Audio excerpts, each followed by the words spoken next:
Hello everyone, welcome to my new another vlog. So ফার্স্টেই আমি বলবো সবাইকে হ্যাপি নিউ ইয়ার। তো আজকে কোনো রকম প্ল্যান ছিল না আমাদের বাইরে বেরোনোর, কোথায় যাব না যাব, শুধু সকাল থেকে উঠে আমাকে বায়না করছিল যে ঘুম থেকে উঠে রেডি হও, বাইরে গিয়ে প্ল্যান হবে। তারপরে আমরা বাইরে এসে ঠিক করলাম যে কোথাও একটা যাওয়া যাক, কারণ অলমোস্ট আমাদের সব কিছুই ঘোরা হয়ে গেছে। তো ভাবলাম আমরা ঝাড়খণ্ডে যাব, আর এই জায়গাটা আমরা আগেই ভিজিট করেছি, তোমরা জানোই, আর আগের একটা ভ্লগও ছাড়া আছে, আমি নামটা পরে বলছি। তো আমরা ঠিক ডেস্টিনেশনে পৌঁছে গিয়ে জাস্ট অবাক যে এতটা ভিড়, আর ওখানকার ভিউ মানে আগের দিন যেদিন এসেছিলাম তার থেকে পুরো ডিফারেন্স। তো তোমরা দেখতেই পাচ্ছ আমরা কোথায় এসেছি, চান্ডিল ড্যামে। তো এতটা ক্রাউড ওখানে গিয়ে দেখার পরে জাস্ট আমি অবাক যে এত সকাল সকাল আমরা অনেকটা সকালেই বেরিয়েছিলাম, 8:30-9টার দিকে বেরিয়ে গেছিলাম। এখান থেকে আমাদের 1 ঘন্টা লাগে পুরুলিয়া থেকে। তো বেরিয়ে গিয়ে ওখানে যে এতটা ক্রাউড ছিল আমরা আশাই করিনি। তো যাই হোক, আমার মনটা তো খুব ভালো লাগছিল যে 1 জানুয়ারিটা বেশ সুন্দরভাবে শুরু হলো, তা আবার প্রিয় মানুষের সাথে। আরও একটা নতুন বছর, আরও একটা নতুন চ্যাপ্টার জীবনে। তো সবাই খুব ভালো করে কাটিও আজকের দিনটা। যদিও আমার একদিন পরে এই ভ্লগটা আপলোড হবে, কোনো রকমভাবে আমি ভাবিনি যে এই ভ্লগটা আমি আপলোড করব, তাই জন্য এরকমভাবেই এই অ্যাঙ্গেলেই তোমরা দেখতে পাবে ভ্লগটাকে। আর আমরা একটা রুফটপ এরিয়ায় রেস্টুরেন্টে এসেছিলাম, এখান থেকে ভিউটা জাস্ট অসাধারণ লাগছিল, পাহাড় আর ড্যামের জল, নীল জল, যেটা আমার মোবাইলে ধরা পড়েনি। এতটা সুন্দর অ্যাম্বিয়েন্স কি আর বলবো। আর তোমরা জানো তো আমার 2 দিন ধরে এত খাওয়া দাওয়া হচ্ছে, 31 ডিসেম্বরের আগের দিন থেকে এত খাওয়া দাওয়া শুরু হয়েছে যে আমি বাইরে গিয়ে যে কিছু খাবো এখন সেই মুহূর্তে নেই, মানে আমার পেটের অবস্থা খুবই খারাপ। তো তাই জন্য একটু চাউমিন নিয়েছিলাম, আর ও তো বাইরের খাবার একদমই খায় না। তারপর আমরা সোজা চলে গেলাম চান্ডিল ড্যামে।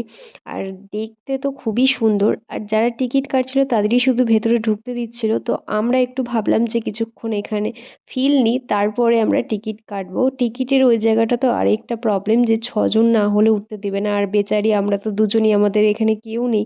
তো আমরা পার্টনারভাবে 4 জনের একজন ফ্যামিলি নিয়েছিলাম, 2টো বাচ্চা আর 2জন হাজব্যান্ড ওয়াইফ। তো ওরা ছিল জন্য ওদের সাথে উঠতে পেরেছি। তো এখানে আগেরবার এসেছিলাম 100 টাকা করে নিচ্ছিল টিকিট, বাট এবার দেখলাম 150 টাকা করে দিয়েছে, আর 6 জন উঠলে 900 টাকা করে। তো যাই হোক, তারপরে আমরা তাড়াতাড়ি করে এই লোভ সামলাতে না পেরে সবাইকে দেখছিলাম এদিক থেকে ওদিক যাচ্ছে। তো আমার বরের তো প্রচণ্ড মানে এক্সাইটেড এইসব করতে, জলের মধ্যে নামবে, জল ঝরবে, মানে ওর খুব ভালো লাগে এইসব। তাড়াতাড়ি করে টিকিট কেটে উঠে পড়লাম আমরা বোর্ডিং করতে। আর যদিও আমার জল দেখে প্রচণ্ড ভয় লাগে, তোমরা আগেও জানো। তো আমি উঠেছিলাম ঠিকই, বাট আমি খালি এই সাইডে ভিডিও করছিলাম আর বারবার মনে হচ্ছিল যে আমি পড়ে যাব পড়ে যাব। তো তাও আমি অনেক ঝুঁকি নিয়ে এই ভিডিওটা করেছি। ওর হাতে দিলে ও হাসবে না কি করবে আমি বুঝতে পারছিলাম না, তাই ভাবলাম আমি নিজেই করি ভিডিওটা, সেটাই বেটার হবে। আর পেছনে বাচ্চাটা বসেছিল, প্রচণ্ড ভয় পাচ্ছিল, তাই ওকে বলছিল যে মেয়ে ইয়ে আদমি কে পাস बैठना है मुझे, তো ইয়ে বহুত আচ্ছা হে।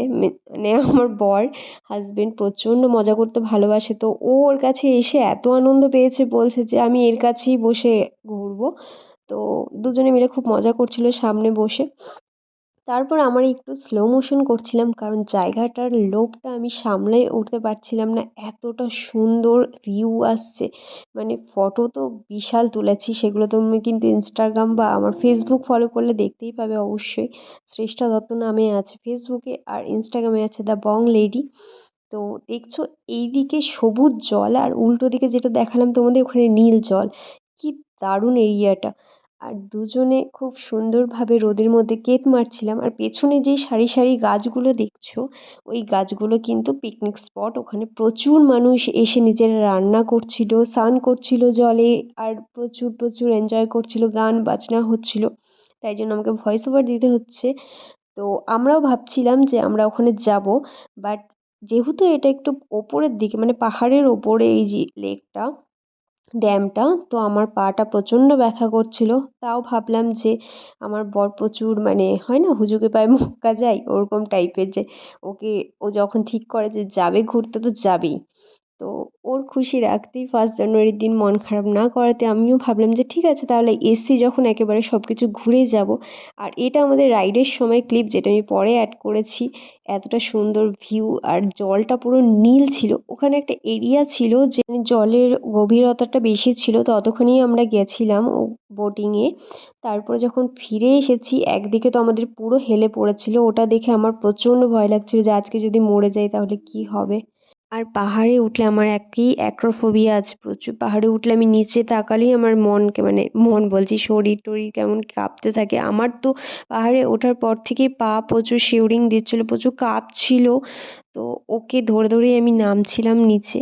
আর বড্ড ভয় লাগছিল, মানে কি বলবো। আজকে যখন আমি ভয়েস ওভার দিচ্ছি আজকে আমার অলরেডি পায়ে প্রচণ্ড ব্যথা। আমি বসে আছি, কি আর বলবো। তো তোমরা গেলে অবশ্যই কিন্তু ফ্ল্যাট জুতো পরে যেও। ফটো তোলার একটা খুবই সুন্দর জায়গা। আমিও ফ্ল্যাট জুতো পরেই গেছিলাম। তারপর একটু নিচে নেমে দুজনে একটু মজা করছিলাম। ভিউ এর যেটা কি বলে ওটাকে, অনুভূতি নিচ্ছিলাম। 1st জানুয়ারি বলে কথা, নতুন বছর শুরু হচ্ছে। বাঙালিদের মনে কিন্তু প্রচুর আনন্দ। আর পাশেই সবুজ জলের মধ্যে কয়েকটা মাছের ঝাঁক পুরো এদিক ওদিক করছিল, মেবি কই মাছ ছিল। আমি খালি দেখতাম এরকম সারি সারি গাছের নিচে সবাইকে ফটো দিতে, তাই আমারও ইচ্ছে হচ্ছিল আজকে যখন এসেছি কয়েকটা সুন্দর সুন্দর ফটো তুলে নিয়ে গিয়ে আমিও পোস্ট করব তাদের মতো। যাই হোক, আর এখানে আমি ফাইনালি জলে নেমেছি। তাও আবার দেখতেই পাচ্ছ শুধু পাটাকেই ভেজাচ্ছিলাম অনেক কষ্টে। এক হাতে ওকে ধরেছিলাম আর এক হাতে এরকম দাঁড়িয়ে দাঁড়িয়ে জল ভেজাচ্ছিলাম, কারণ ও বলছিল একটু জলে পা ভেজাও। ও যদি জুতো না পরে আসতো তাহলে হয়তো ভেজাতো। আর এখানে ও খুঁজে খুঁজে যে কোথা থেকে মানে এত সুন্দর সুন্দর জায়গা বের করে। এই যে গাছটা দেখছো ঝুলছে, ওর ওপরে উঠে নাকি ও এখন বিশ্রাম নেবে। অফিসে এত কাজের চাপ, শুতে পারে না, তাই এখানেই শুচ্ছে বেচারা। যাই হোক, তো বেশ সুন্দর ছিল জায়গাটা। আমি একটা কথাই বলবো যে পাহাড়ে কিন্তু সবসময় নিজের প্রিয় মানুষের সাথেই যাওয়া ভালো।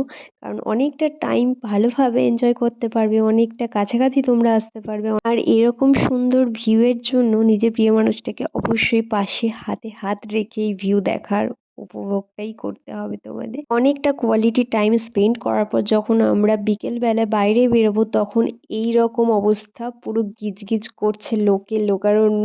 তো আমরা জাস্ট মানে হয়ে গেছি, কারণ আগে ভাগে আমরা বোটিংয়ের তাও চান্স পেয়ে গেছিলাম টিকিটে, কিন্তু এখন সবাই মারামারি করে নিচ্ছিল।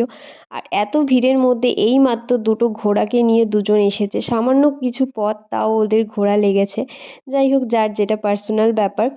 তো ওরা দুজন ঘোড়া করে এতটুকু উপরে উঠলো, আর হচ্ছে সবাই ওদের দিকেই তাকিয়েছিল। তারপরে আমাদের বাড়ি ফেরার পালা। পাহাড়ে উঠেছি সেটা তো ঠিকই আছে, কিন্তু এতটা রোদ দিয়েছে আর এত ভোরকা একটা সোয়েটার পরে আমি নিজেকে মানে কি বলবো, আর গরম যেরকম লাগছে, আমি সকাল থেকে মাইগ্রেনের ব্যথা উঠেছিল আজকে। তার মধ্যে খালি জল তেষ্টা পাচ্ছে। ওপরে দুটো বোতল নিয়ে গেছিলাম, কিন্তু আমি প্রচণ্ড জল খাই জন্য সেটাও শেষ হয়ে গেছিলো। এত রোদের মধ্যে সোয়েটারটা আমি খুলে ফেলেছিলাম। যাই হোক, ভালো লাগলে কিন্তু অবশ্যই সাবস্ক্রাইব করে পাশে থেকো। দেখা হচ্ছে পরে একটা ব্লগে। টাটা।